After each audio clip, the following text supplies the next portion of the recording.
bahwa kita ini kadang-kadang suka marah dengan keadaan diri kita. Buktinya kita marah apa?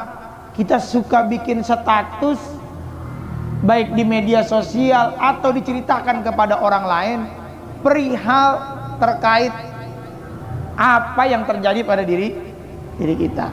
Tapi bentuknya penyesalan. Contoh begini. Ada seorang tukang tahu dan tempe yang pada hari itu harusnya berangkat ke pasar pada pagi hari.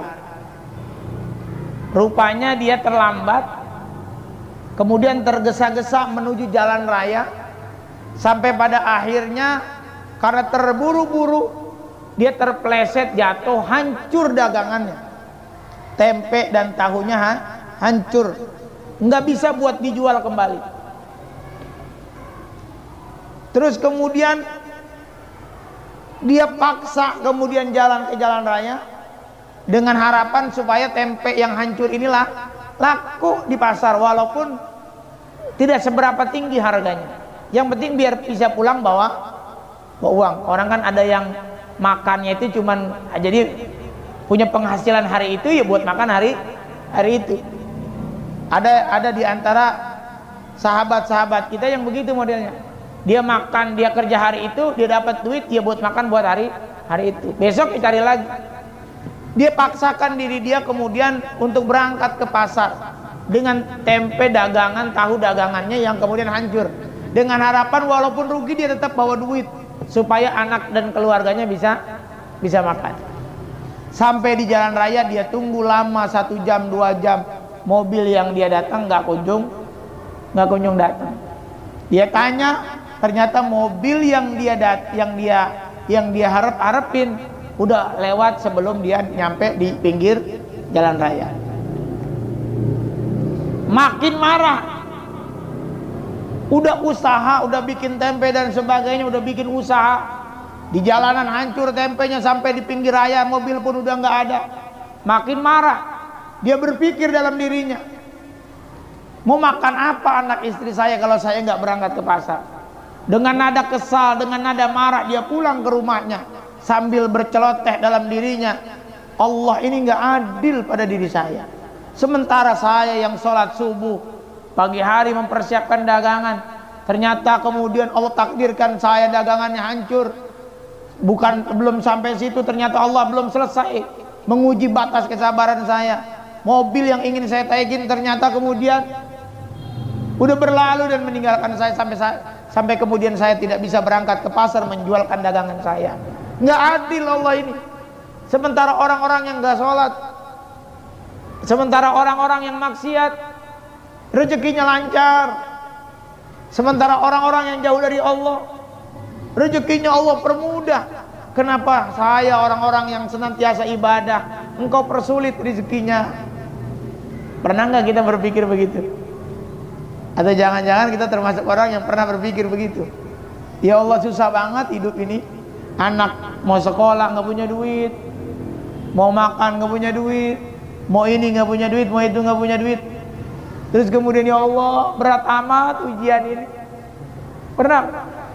Kita termasuk jangan-jangan orang-orang yang pernah begitu. Ternyata di rumah ngedumel, marah, anak istri dimarahin gara-gara marah karena kondisi semacam itu. Semuanya sampai pada akhirnya kemudian dia setel TV live, siaran langsung berita. Terjadi kecelakaan bus masuk jurang, semua penumpang termasuk supir dan kondektur meninggal semua. Dia lihat dirinya, itu bus yang biasa saya taikin untuk menuju pasar, untuk menjajakan barang dagangan saya. Mulai itu yang tadinya kesel diruntuhkan oleh Allah semua. Brek. Ya Allah, saya sudah husnuzon dengan engkau ya Allah. Apa ini jangan-jangan supaya kemudian saya tidak celaka seperti orang-orang yang ada di bus itu? Engkau bikin saya terjatuh supaya lambat waktu saya untuk hadir ketemu dengan bus itu yang saya taikin. Andai saja saya tidak jatuh, Maka waktu saya kemudian kekejar terhadap bus itu dan saya naik bus itu, lantas kemudian kecelakaan, saya termasuk dalam golongan orang-orang yang menjadi korban.